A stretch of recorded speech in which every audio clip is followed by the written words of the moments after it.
My twin and I were enemies until we saw our uncle leaving mom's house at 4 in the morning every night. I threw the first punch when we were 6 years old. Bruno broke my arm when we were 8. By the time we turned 15, our parents had spent more on hospital bills than on college savings. We were identical twins who couldn't stand breathing the same air. Mom used to joke that we came out fighting from the womb, that the doctor had to separate us before we killed each other. She stopped joking about it after Bruno threw me into a glass coffee table during Christmas dinner. That was the year we turned 17. The year everything changed, though we didn't know it yet. Our rivalry wasn't some cute sibling competition. It was genuine hatred, the kind that makes you wake up angry and fall asleep planning revenge. If I got a 10, Bruno would forge my homework so I'd get a 0. If he made the basketball team, I'd tell the coach about the pills in his locker. We sabotaged dates, destroyed property, spread rumors that ruined friendships. Our younger sister Julia learned to hide in her room when we were both home. Dad moved out when we were 14. He said he couldn't watch his sons destroy each other anymore. Mom stayed because someone had to, but I could see the exhaustion in her eyes every time she had to separate us. The night everything started, I was 19 years old and home after my first semester at university.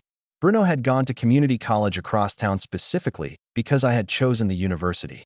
We managed to avoid each other for 4 months, and coming home for winter break felt like entering a war zone. Mom picked me up at the bus station alone, which should have been my first clue. Something was wrong. She looked thinner, older, with dark circles that makeup couldn't hide.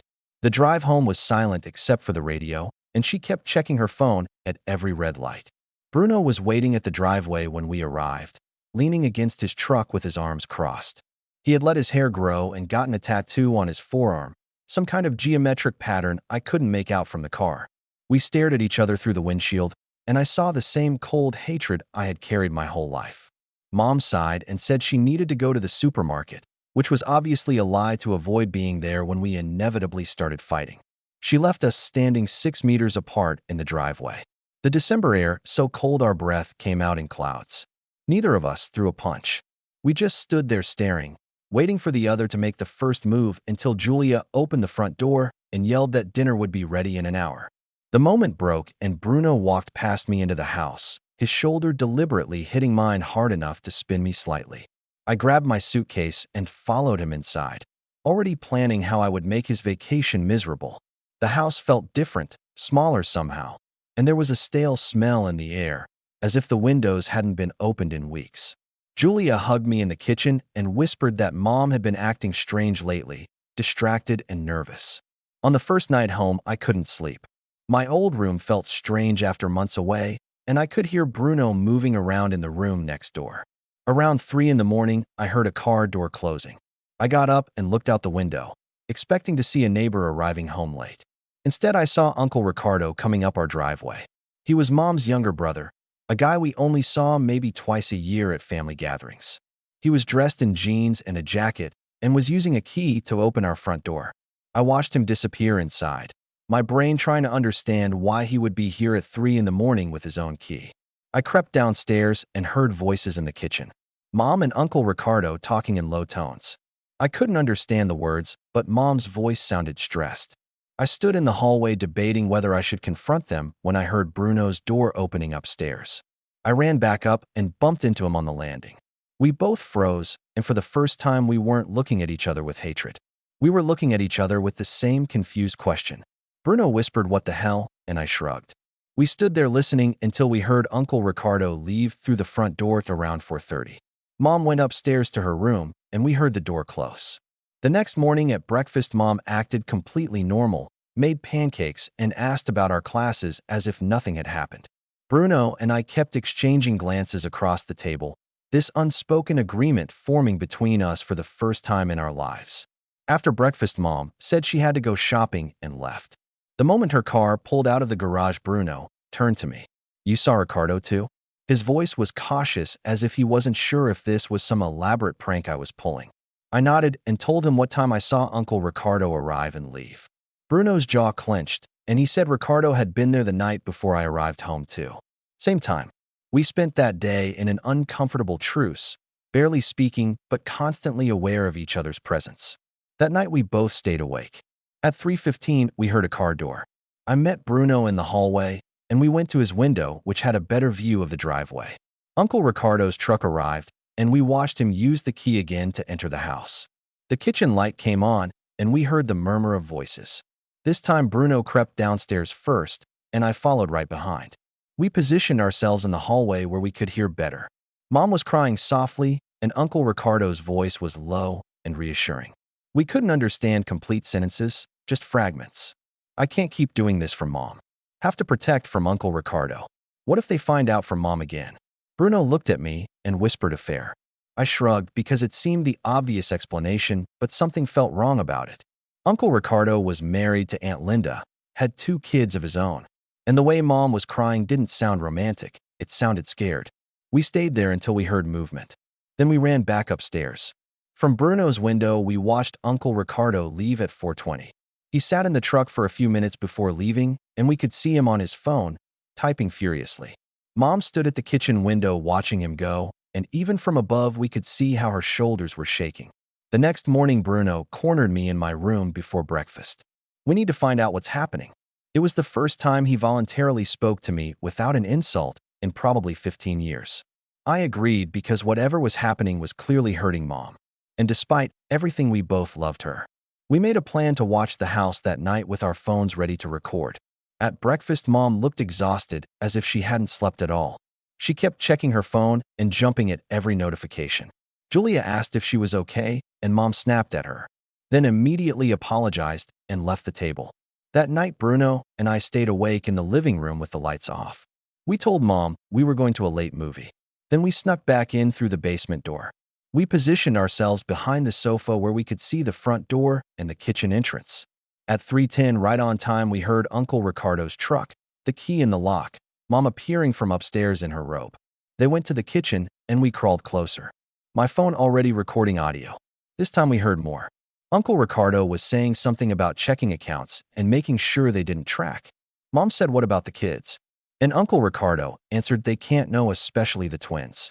Bruno and I looked at each other, and I could see my own confusion reflected on his face. This wasn't an affair, it was something else, something that involved money and secrecy, and specifically keeping us in the dark. We kept recording while they talked for over an hour. Uncle Ricardo mentioned someone named Victor who he said was getting suspicious. Mom said something about the paperwork, and if they audited. Uncle Ricardo reassured her, saying it would be okay, that he had taken care of everything on his end. Before leaving, he said 3 more months, and we're free. After Uncle Ricardo left, Bruno and I snuck back to his room and listened to the recording 4 times, trying to piece together what we had heard. It sounded like some kind of financial fraud or embezzlement. Mom and Uncle Ricardo were involved in something illegal, something they were desperately trying to hide. Bruno opened Uncle Ricardo's Facebook and started scrolling through his photos. He worked as an accountant at a mid-sized firm downtown. Mom worked in human resources at a hospital. Neither job seemed to involve the kind of money laundering or fraud they were clearly discussing. The next day, I called Dad for the first time in months. We met at a cafe, and I asked directly if Mom had money problems. He looked surprised and said not that he knew, that the divorce settlement had been clean and she kept the house paid off. He asked why I was asking, and I made up something about her seeming stressed. Dad said Mom had always been private with money, that even when they were married, she kept separate accounts he never saw. He mentioned that Uncle Ricardo had helped her with some investments years ago, but didn't know details. When I got home, Bruno was at the laptop on the kitchen table. He had been going through public records and found something interesting. Uncle Ricardo's accounting firm had been investigated by the IRS 2 years ago for irregularities in client accounts. Nothing had been proven, but 3 employees were fired. Uncle Ricardo kept his job, which meant he was either innocent or good at covering his tracks. Bruno also found Mom's LinkedIn profile, where she listed a side consulting business we had never heard about. We looked up the business registration and discovered it was a limited liability company formed 5 years ago with Uncle Ricardo listed as co-founder. That night, we confronted Mom. We waited until Julia went to a friend's house. Then we sat Mom down in the living room and played the recording. We watched the color drain from her face. She stood up, sat down, stood up again, asked where we got this, and Bruno said, "We had been watching Uncle Ricardo come and go for days." Mom started crying, really sobbing, and said we shouldn't have done this, that we had complicated everything. I asked what exactly was happening, and she said she couldn't tell us, that it was for our own protection. Bruno lost his temper. He stood up and yelled that he was tired of being protected, that we deserved to know why our uncle was sneaking into the house at 3 in the morning talking about fraud and audits. Mom flinched but stayed quiet. I tried a different approach, keeping my voice calm. I told her that whatever problem she was in, we could help, that keeping us in the dark was only making things worse. She looked between us, maybe seeing for the first time that we were united instead of attacking each other. Then she told us to sit because it was going to take a while to explain. Mom started with our father. She said what we knew about the divorce was only half the truth. Yes, they grew apart, but the real reason Dad left was because he discovered money missing from their joint savings. Almost 80,000 euros gone over 2 years. Dad accused Mom of having a gambling or drug problem. She denied it, refused to explain where the money went, and he filed for divorce. The money had actually gone to Uncle Ricardo, or more specifically to cover up something Uncle Ricardo had done. 5 years ago, Uncle Ricardo was managing accounts for a wealthy client named Victor Russo.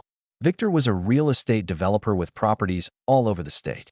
Uncle Ricardo got greedy and started siphoning money from Victor's accounts, just small amounts at first, then larger sums. He used the money to pay his own debts, credit cards, and a second mortgage he kept secret from Aunt Linda. When he realized how deep he was in, he had taken almost 200,000 euros. When Victor's accountant noticed the discrepancies, Uncle Ricardo panicked and came to Mom. Mom helped him create a shell company to funnel money back into Victor's accounts, making it look like legitimate business expenses and returns. They used Mom's human resources access to create fake employee records at her hospital. People who didn't exist, but who were receiving salaries that were actually going to pay Victor back. It was elaborate fraud, identity theft, money laundering, all to cover up Uncle Ricardo's initial theft. They had been doing this for 5 years, slowly paying back what Uncle Ricardo stole, while creating an increasingly complex paper trail that could implode at any moment. The reason Uncle Ricardo came at 3 in the morning was because that's when Mom got off the night shift at the hospital, and they coordinated the paperwork for the fake employees. They had to do it in person because electronic communication could be tracked. The 3 months Uncle Ricardo mentioned was how much time was left before the last stolen money was paid back, and they could dissolve the shell company and delete the fake employees 3 months until they were free if they could keep everything hidden that long. Bruno asked why Mom couldn't just turn in Uncle Ricardo, let him face the consequences of his own theft. Mom's face collapsed, and she said if Uncle Ricardo went to prison, Aunt Linda would lose the house, their kids would lose everything, and the investigation would reveal Mom's involvement. She would go to prison too. We would lose the house. Julia would end up in foster care since Dad wouldn't take her after she helped cover up a crime. Mom made a choice to protect her brother, and now we were all trapped in the consequences of that choice. I sat processing everything, watching my mother admit to years of fraud, as if she was confessing to leaving dishes in the sink. Bruno was pacing, hands in his hair, breathing heavily. Finally, he turned and asked the question I was thinking. What happens if you get caught? Mom said quietly that she would lose her job, her nursing license. She would probably go to prison for 3 to 5 years. Uncle Ricardo would face similar charges. Everything we owned would be confiscated as proceeds of crime. She had been living in terror for 5 years, barely sleeping, constantly expecting the police to show up. The next few days were strange.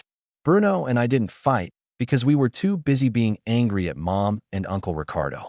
But it wasn't the clean anger we were used to directing at each other. It was complicated, mixed with fear and betrayal and reluctant understanding. We watched Mom go through the days pretending everything was normal.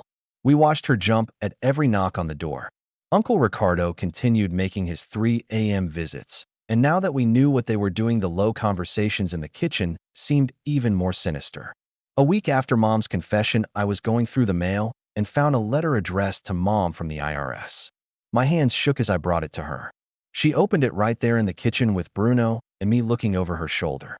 It was an audit notice for her hospital's payroll records from the last 2 years.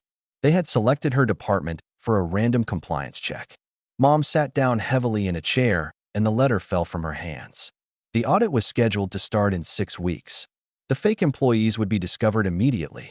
Mom called Uncle Ricardo, and he came that afternoon, not caring that it was broad daylight or that his car would be seen in our driveway. They locked themselves in the kitchen for 3 hours while Bruno and I waited in the living room with Julia, who kept asking what was wrong. Finally, Uncle Ricardo came out looking gray and shaken. Mom came out and told us they had 2 options. They could disappear with false identities and leave everything behind. Or they could confess, turn themselves in before the audit, and hope for leniency.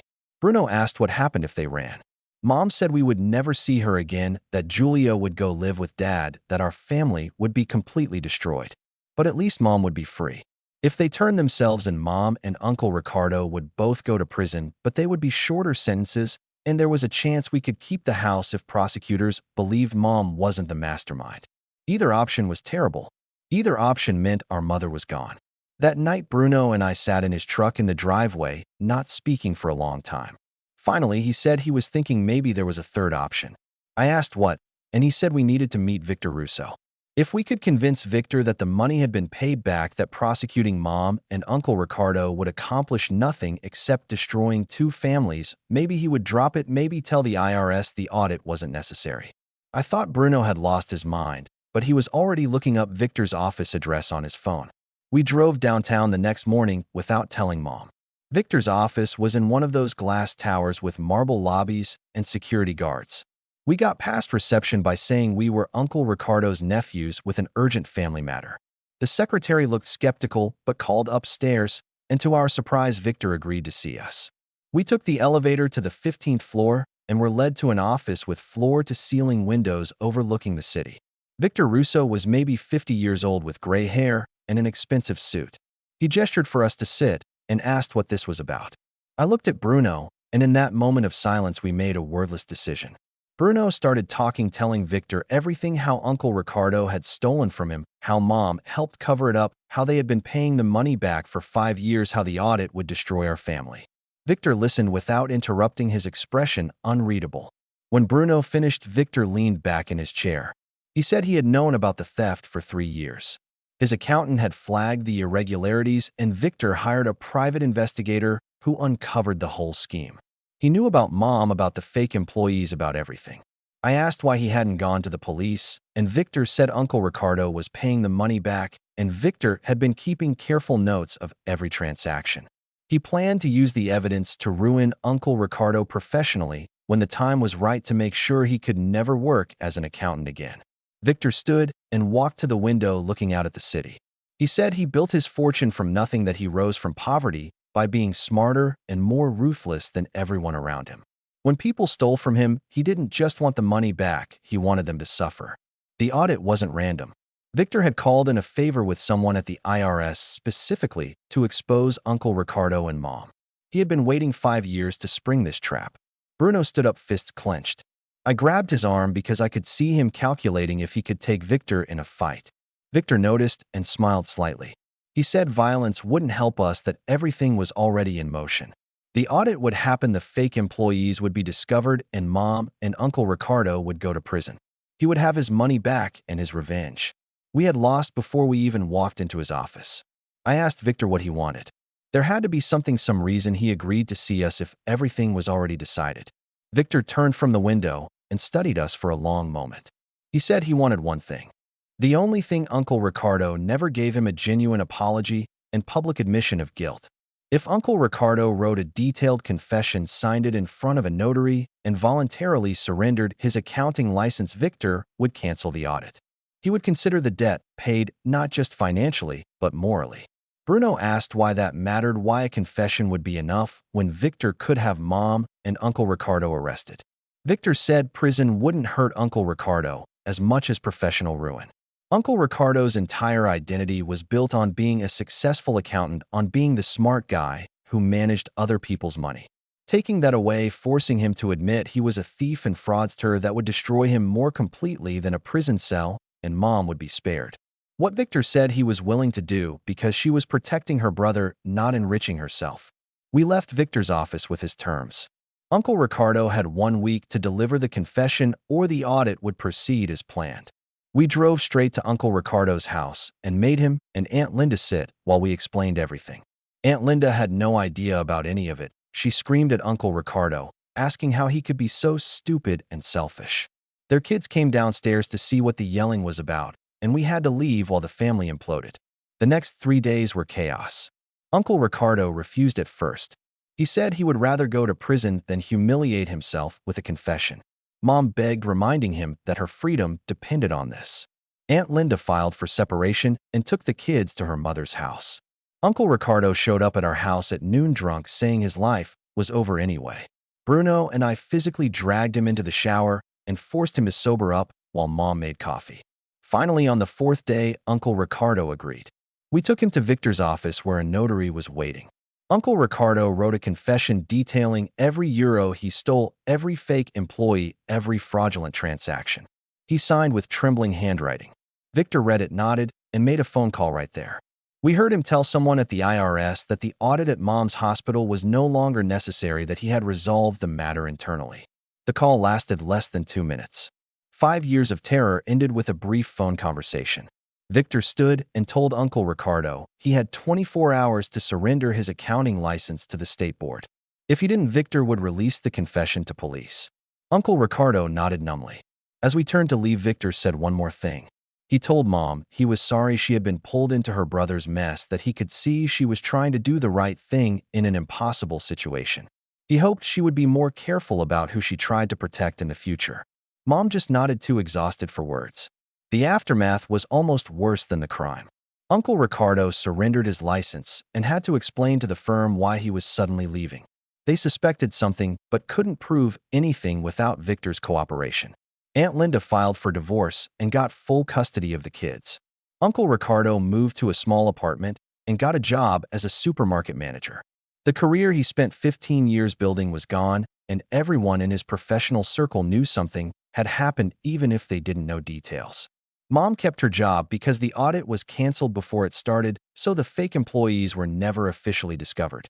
She dissolved the shell company and deleted all the fraudulent records covering her tracks one last time. But she was different after, quieter, jumping less it sounds, but smiling less too. She had been carrying crushing guilt for 5 years, and now it was replaced by a different kind of weight, knowing she escaped while her brother's life fell apart. Bruno and I had to recalibrate our entire relationship. We spent 19 years as enemies, and suddenly we went through this intense experience together. The hatred was still there, ingrained like muscle memory, but it was mixed with something else now. We had worked together, protected Mom together, faced Victor Russo together. We didn't suddenly become best friends, but we stopped actively trying to destroy each other. 2 months later, Bruno and I were back at our respective schools. We texted sometimes, just practical things about Mom or Julia, nothing deep, but it was communication, which was more than we had before. During spring break, we ended up at the same downtown bar without planning it. We saw each other across the room, and instead of leaving or starting a fight, we waved. Bruno came over to where I was sitting, and we had a beer together. We didn't talk about what happened, but we didn't need to. The following summer, Mom sat us down and said she was seeing a therapist. She wanted to understand why she made the choice to help Uncle Ricardo risk everything for someone who was so reckless. The therapist helped her see patterns from childhood, how she always protected her younger brother, how their parents made it her job. She was learning to set boundaries, understand that protecting people sometimes meant letting them face consequences. She apologized to us for putting our family at risk for the years of stress we witnessed without understanding. Bruno and I ended up in therapy too, separately. At first, my therapist asked why I thought my brother and I had hated each other so intensely. I always assumed it was just how twins were, some evolutionary competition thing. But she pressed me to dig deeper, and slowly I realized we were fighting for Mom's attention in a house where she had been distracted and terrified for years. We sensed something was wrong without knowing what, and we channeled that anxiety into destroying each other. Understanding didn't erase 19 years of genuine animosity, but it helped explain it. Uncle Ricardo never recovered his career. He bounced between low-paying jobs, barely making child support. His kids refused to see him after finding out what he did. Aunt Linda remarried 2 years later to a dentist who treated the kids well. Uncle Ricardo sent a Christmas card the first year after everything happened. Mom looked at it for a long time before throwing it away unopened. She had saved him, and it almost destroyed her. She was done protecting him from himself. 3 years after that night, when Bruno and I first saw Uncle Ricardo leaving the house, I was at Julia's high school graduation. She gave a speech about resilience and family, about how the people you love can surprise you when things get hard. She looked directly at Bruno and me in the audience, and we both knew she was talking about us. After the ceremony, Bruno and I stood on opposite sides of the parking lot, far enough apart to pretend We weren't together close enough for Mom to take a photo with all three of her kids. The photo sits on Mom's mantle now. Three children who survived their mother's crime, two twins who learned to stop trying to kill each other. A family that almost imploded but held together through sheer stubborn will. We're not close, Bruno and I.